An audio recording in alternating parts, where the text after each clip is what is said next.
Well, Vegas is not all good news. Vegas has had an issue. And it's funny because when they signed Vadim Shipachyov, I want to say, all right. But it's funny because when a guy's 30 years old, and he's never drafted and he was never brought over, there's usually a reason. There's usually a reason that 30 GMs have looked at a guy and said, well, he's good, but. Now, he has a $4.5 million price tag. I'm not sure there's going to be GMs lining up to pick him up. Here's why. I watched enough Vegas games to know that he looked good in the first game, and then I didn't notice him in any other Vegas game I watched. Not really. Vegas is an expansion team, and we can discuss how high up there in the standings, but how many teams are really going to say, all right, well, we'll take Shipachyov? You have to have the cap space. For Vegas to say, well, his agent and he can look for a trade because it doesn't work here. How? I don't know where he would go. What, Montreal? I think Montreal's had enough of picking guys up just on the maybe idea. Florida? Try him with Dadonov? But Dadonov's been point a game for Florida already. So I don't think Florida wants to bring in somebody else right now. So I really don't know where there's a fit. Arizona? Maybe. I mean, could Arizona be a fit for him? There's, I guess, maybe. But Shipachyov's $4.5 million cap hit is going to be an issue.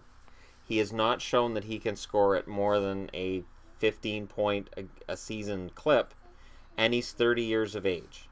At 30 years of age, and it's interesting because there was a split. There were people who thought he was going to be a big star and he was going to play great, and there were people who thought he was going to kind of be a bust.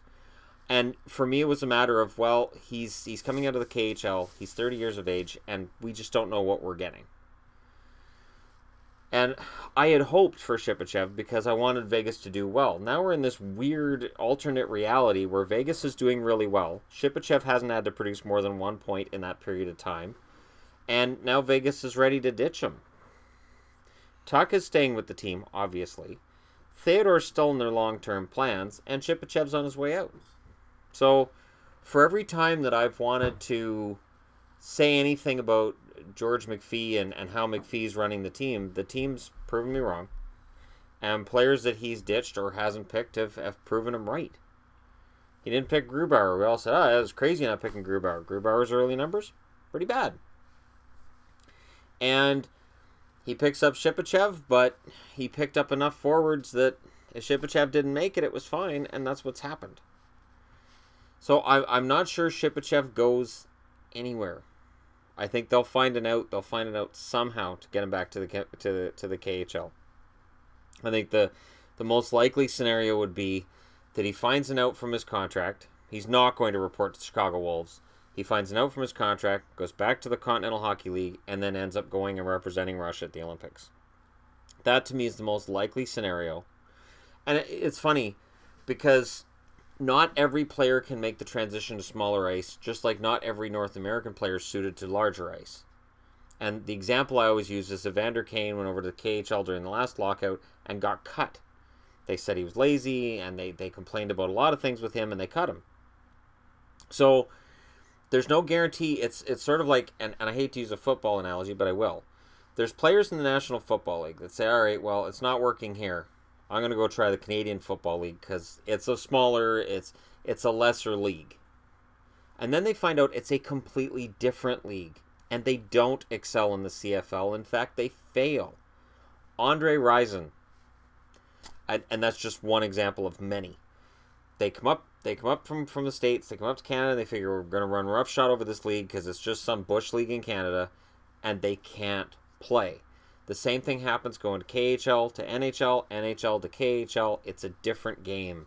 It's a different structure. It's a different sized ice surface. It's just completely different. This is why when people say we should expand the NHL's ice surface to European size and just make the arenas retrofit, there's so many potential pitfalls in that. You're completely changing the game if you expand the size of the ice. So I'm not in favor of that. I'm just going to go on the record and say that. I acknowledge there's problems with the game, but I think if they went to an Olympic-sized ice surface, a European-sized ice surface, I think it would be a horrible mistake. I think it would just make games slower. I think it would make games lower scoring, and not just lower scoring, but fewer chances. So for Shipachyov, it's too bad. For Vegas, hey, they're 7-1. They're doing great. So Shipachyov didn't work out. That's fine. It's not a big deal because they're doing absolutely fine as they are. You guys can let me know what you think about this move. I think that Vegas is making all the right moves, as weird as that is to say. For the most part, I still think Theodore should be on the team, but their blue line's been really solid anyways. So you guys can let me know what you think about that move. Let me know what you think about the roster in general. Don't forget to hit like and subscribe if you're browsing your way through. And yeah, again, I'm wearing this Vegas jersey, and it is weird how many videos we've been doing talking about Vegas, but there's always something to talk about. This is the most newsworthy team of this young season other than Tampa.